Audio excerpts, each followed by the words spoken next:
Today we're bringing an overpriced Tipster Brewery IPA to answer the following question. Why is beer so expensive? For example, high-end six-packs are like $15 at the grocery store. $15. But that's actually a hell of a good deal when you consider how insanely expensive beer is at breweries. The six-pack worth of the same beer on draft is like $36. Breweries are highfalutin. Grocery stores are low-falutin. They must charge you based on the amount of falutin you're doing. $1 per falutin. Most people are blaming this on inflation, so I've gone full armchair detective in order to shine some light on the subject, and I promise you, I've uncovered a few things that I think are driving prices up way higher than inflation, and I can also say with 100% certainty that there does not exist a more thoughtful, in-depth, half-assed, and potentially completely factually incorrect analysis on the subject than this one, so buckle up. But before we get into that, let's get started brewing our very own artisanal cash fire, dumpster fire, dry hopped price gouge IPA, which only costs us a couple of bucks to make, but convention dictates that we charge you $8 for. Because to test my theory, I need to try and see things from the perspective of a brewery owner and their employees. So first things first, we're going to add some water to our 10.5 gallon Climber brewing kettle. How much water do we add? Well, if you want to be exact, if you want to be precise, somewhere between 7 and 8 gallons. I don't know. I hate following recipes. All right, next, we heated our water up to mash temp, which was most likely 150 degrees. We did not double crush this one even after debating it. A bit of foreshadowing there. We milled the grain a single time, then chucked it into the brew kettle. We did go with a somewhat fancy grain bill for this beer to try and at least pretend like it's worth charging $8 a pint for. Oh, and if you're new here, I'm Kyle, this is Emmett, this is Libby. We're at the Clawhammer Supply Global Headquarters in beautiful Asheville, North Carolina, where the beer is definitely $8 a pint, but mustache rides are still. Speaking of those $8 pints, let's get back to the topic at hand, expensive beer. The first question we really need to answer is beer actually more expensive right now, or do we just think it is? Well, according to this graph that I stole from the internet shamelessly, beer prices topped out in 22 at about 9% over the 2019 price and then started to fall back down. So yeah, the price of beer went up and everybody's blaming it on inflation. And what caused inflation? Well, obviously Taylor Swift. Which reminds me, before anyone gets confused and thinks this is a political video and that I am inviting smooth brain rants in the comment section, to clarify, I am not. But yeah, inflation is a real thing. It is happening.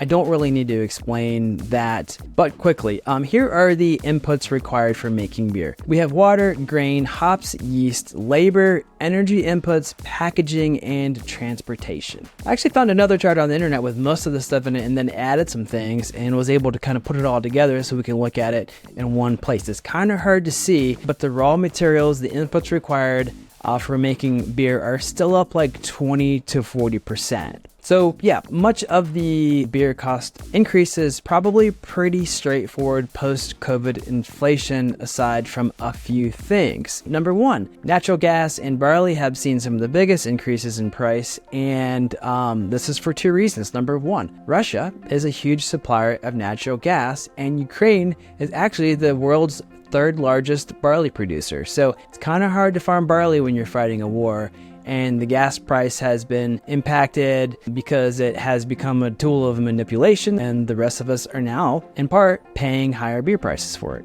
Interesting connection there. Again, reminder, not a political video. Do not comment on this. I don't want to hear it. I will literally ghost you harder than Pac-Man. All right, another interesting tidbit. According to the Beer Institute, I'm not making this up, that is their real name, aluminum tariffs enacted in 2018, which have still not been repealed, increased the tax on aluminum imports by 10%. And although they were designed to hurt foreign producers, it was a huge boon for domestic producers because they just increased their prices as well. Imagine that. According to the Beer Institute, the aluminum tariffs cost the U.S. beverage industry alone $2 billion, which was not paid by foreign aluminum producers. It was paid by breweries and consumers. It was essentially a direct tax on beer, which is already heavily taxed.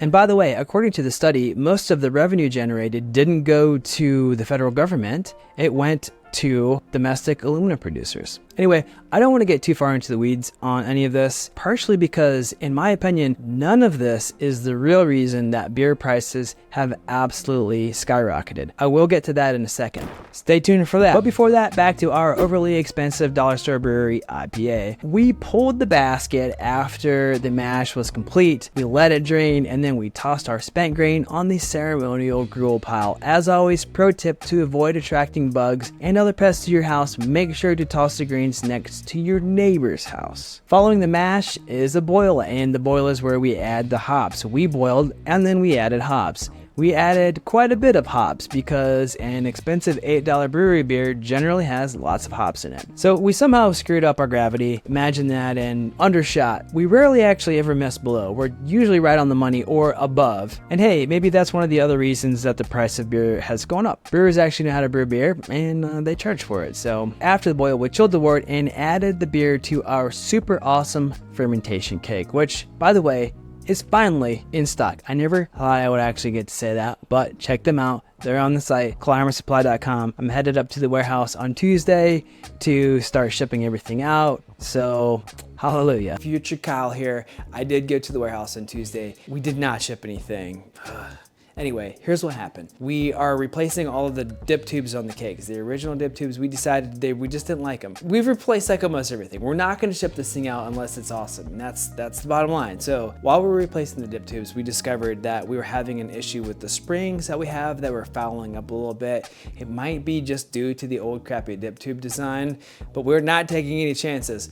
We're ordering all new springs for the cakes. Like, we're ordering 1,200 new springs or something. It's not gonna be that big of a delay, so that's where we are. Back to the video. After pitching the yeast and aerating, we let the cake sit for about 5 days and then added a couple of dry hop charges using a hop dropper. We've done a short video series on how to get this done. I will link that below. All right, I think we're far enough along with the beer here. We can take a little break from it and get into the real reason why beer has gotten so damn expensive. You know anything about how beer is made? The reason for the beer price increases is literally hiding in plain sight. I'm going to use the menu from the Barrio Brewing Company here in Asheville, North Carolina, from their South Slope location. I'm not trying to call them out by any means. I love their beer, and I'm happy to buy $8 pints from them. But their menu is a great example of what I'm about to talk about. Their pours range from $5 for a 16-ounce pour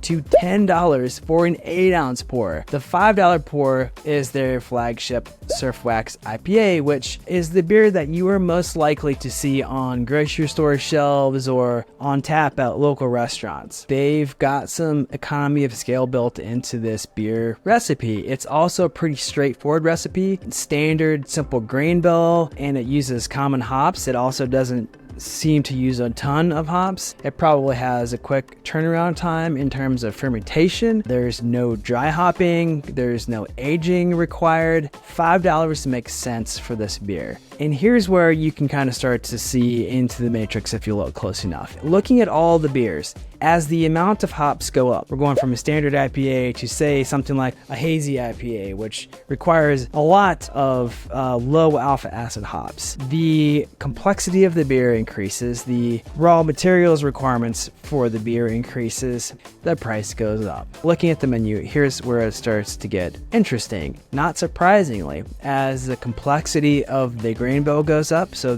one of the beers has 10 different types of malt in it, the price goes up. As the number of dry hopping additions increase, the price goes up. Also, when you do dry hopping during the fermentation process, you're adding more vegetal mass, I guess. The hops themselves, the breed, it soaks up liquid, and you're not going to be able to wring that out of the beer, so you actually end up with less drinkable liquid the more hops you add as well, and the price goes up. And then things just go completely off the rails when you do stuff like add the beer to a barrel, because you're getting evaporative loss, so the angel share, some of it's even leaking out of the barrel, the devil share, and then it's, again, more time that the beer is just sitting, essentially eating up resources, so the cost goes up. And then a lot of these beers that Burial does, for example, they add crazy ingredients to them, a ton of coconut and different macadamia nuts and vanilla. Have you ever looked at the price of vanilla? Vanilla beans $200 a pound. Crazy. Craft beer is freaking cars now. Why is the price of cars going up so much? Because some of them literally drive themselves. They're just way more complicated complicated. Fancy stuff costs more, and that's just the bottom line. Speaking of fancy, complicated beer that drives itself, let's get back to ours. Drum roll, please. Here's how it turned out. Well, here we go. We have a couple of $8 pints here. It smells nice. Smells like an $8 pint to me. It does. It looks like an $8 pint. I would not argue if someone in a brewery handed me this. Yeah. That tastes like an $8 pint. It's nice. I mean, Definitely. yeah, I wouldn't argue if any brewery handed me this. Balanced, Yeah. good hop aroma. Yeah. Man, Simcoe. I love Simcoe. Yeah. So this does like kind of throw into question my theory though, because I was arguing that pints are more expensive because beer is more complicated, and this tastes like a pretty complicated IPA if you were to ask me. I mean, it really is. I know, and in the video earlier I said that we had a fancy grain bill. We did go with a somewhat fancy grain bill for this beer. I was wrong, as I am with most things. It's actually just base malt and what? Wheat, I think. And wheat. Yeah, it's again 2-row and We wheat. did use nice base malt though. We used Riverbend. Oh, for sure. And then some Simcoe Citra Mosaic, so really basic hops. However, we did dry hop, and then because we had so many hops in the kettle as well, we had a lot in the kettle too. When we whirlpooled, we kind of left extra liquid behind. We're not going to get full 5 gallons out of this. No, we're going to end up with probably like 4 gallons because there's a lot of hop debris in here due to the dry hop addition. 4 ounces of dry hops. Yeah. Yeah, so you just can't like you don't want to transfer all the hops at the bottom of this keg into another keg. So we're probably going to end up with 4 gallons. So it's like what, 20% right there loss, which is I guess maybe a 20% price increase. However, it did only cost us $1.34 per pint. We did the math on this to brew it at home. So Yep, no labor, no costs associated with storage or fulfillment or anything. Yeah, that's true. No labor, no equipment costs, no rent, no overhead. health insurance. Just the ingredients on our time. Right. $1.34 a pint. These are not bulk priced, so this is like go to your homebrew shop. You're paying retail. It's not like we bought hops online or anything. Yeah, exactly. So I guess maybe the takeaway is, I don't know, I'm not gonna fault breweries for charging more for more fancy beer, because the lower price beer is still out there. You can get it if you want it. Yeah, and I want breweries to stay in business. Exactly. That's the thing. I want to go hang out. I mean, I could cook a delicious dinner at my house, and it's not going to be nearly as good as going to a good restaurant. Yeah. It's just one of those things. You're paying for the experience, paying for someone else to make it for you. It's fun brewing. Yeah. But it's also fun to go buy beer and hang out with Yeah. friends. So. Though this is I think this is a situation where I would say this is every bit as good as a $8 pint at a brewery. It's probably.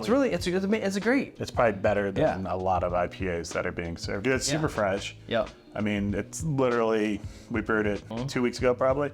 Super fresh. I mean, that's the nice thing about going to a brewery. You're going to get super fresh beer. So you're kind of paying for that as well, I guess. And we both really like Simcoe hops. We put a lot of Simcoe in this. So this is kind of tailored to our liking as well. I love Simcoe. It kind of harkens back to the 90s, I feel like, in a weird way. I would absolutely charge myself $8 for this pint. Probably should. Yeah. Get a piggy bank, and at the end of the year, we go buy an $8 pint somewhere else. Yeah. But yeah, it's good. I'd say put the recipe up. Yeah. Let people brew it. Yeah. Absolutely, 100% recommend this. And then, so Kyle, on a quick note, that is pretty dang clear. And this is sitting on the yeast and on the hops. Yeah, on the yeast and the hops. So this is just basically cold crashed. Dude. And then you're picking up off the floating dip tube. Floating dip tube. That's, I mean, technology. That's wild to me, honestly. Yeah. For the amount of stuff sediment that's in the bottom. What you'll see generally is like, there will be a little bit of stuff in the tube, like dip tube, because during fermentation, like the yeast will actually ferment in the dip tube. Oh, that makes sense. In there.